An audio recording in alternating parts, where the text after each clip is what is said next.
Scratchboard is a really fun medium once you get to know it, and I've been doing it for a while. So today I tried a new brand of scratchboard paper. It's called Scratch and Sketch by Inovart.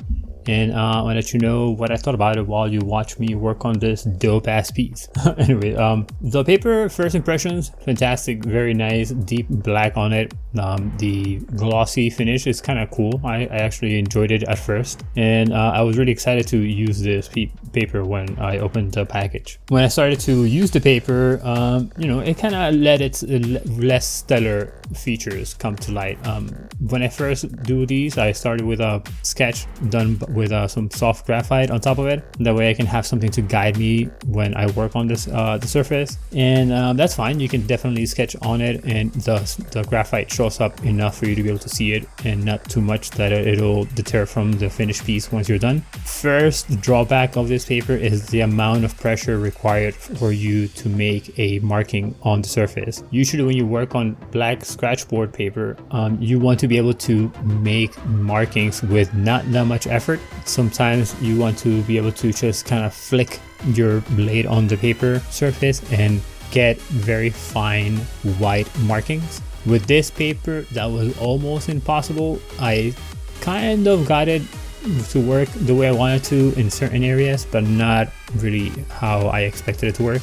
The glossiness of it also, it can be a detriment because it does reflect a lot of light. I have a softbox for my light above my desk, and I had to point it towards the ceiling in order for me to not have to see this giant white spot on my page.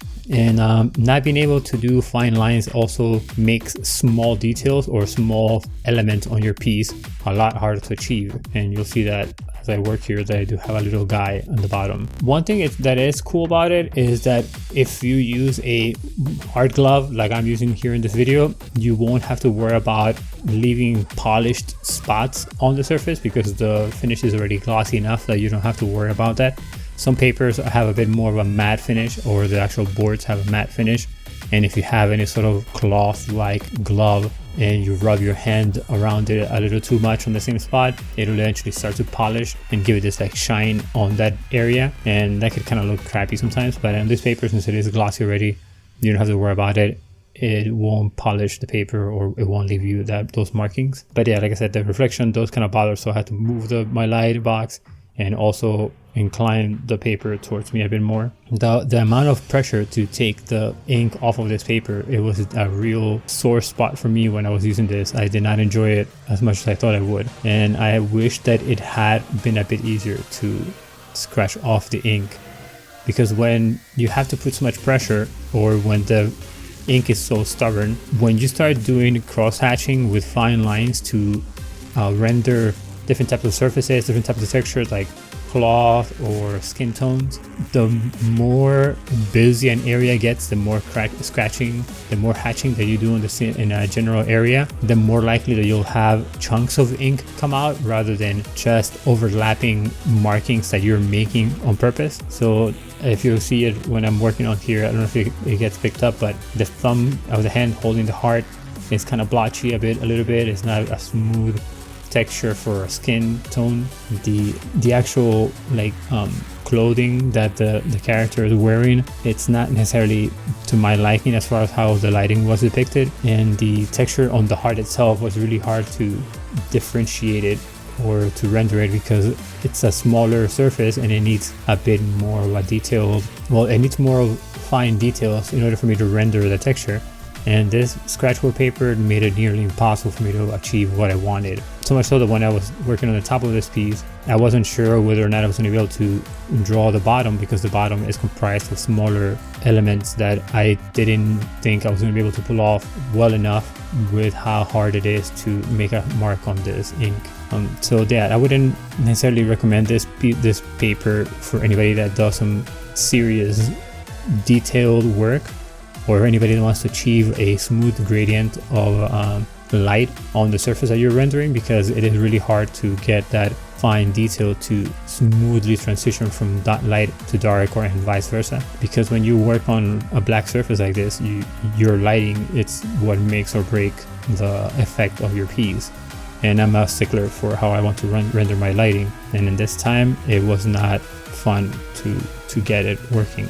The good thing about it though is that it is a cheaper paper. It is only $10 for a pack of 10, and if you buy it online, it's like $10 plus shipping, so like another $5, so about $1 or so per page, which is not bad, especially if you're just trying out the medium. But if you're more serious about it and you're like doing something that you want to probably sell, I don't think that I would recommend this for that.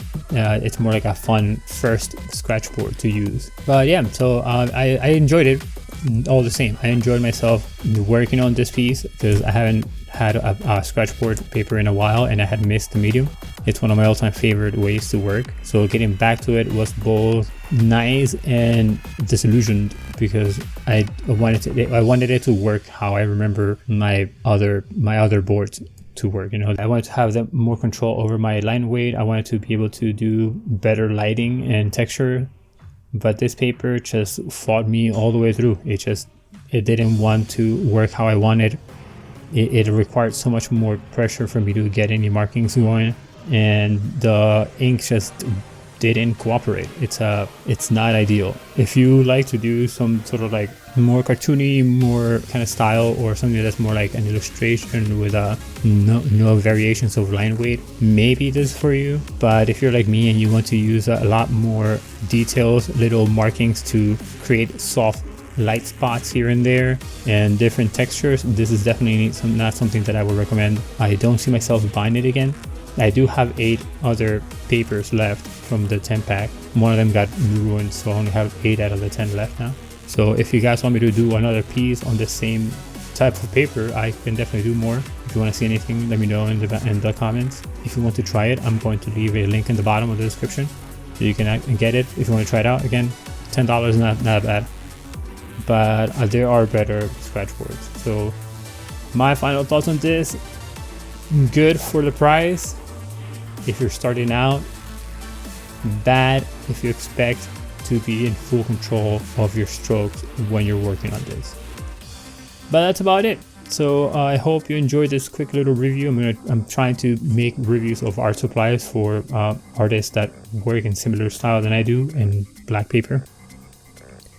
And if you enjoyed it, please leave a comment, scratch that like button, and hopefully I'll see you again for the next video where I'll review something else that I might have here that you might be interested in. But until then, have a dope ass day, be kind to one another and to yourself, and I'll see you next time. Deuces.